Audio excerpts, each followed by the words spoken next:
But now, ona Gachagua onake nĩamakĩte na njĩra ĩmwe mũno.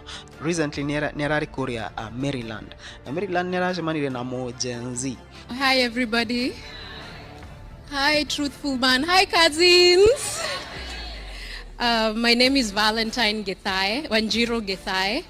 I'm here for representing the 625 movement, so June 25th movement. We are a number of us. Some of us are here, some of us are still coming, and we are Gen Zs. And Mheshimiwa, we are here to tell you the truth. And if we don't tell you the truth as Gen Zs, we are doomed to fail and Kasongo will be back in power. And that is the truth.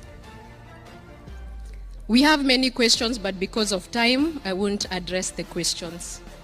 I'll just stick to the point. You need, Mheshimiwa, to start positioning yourself as a national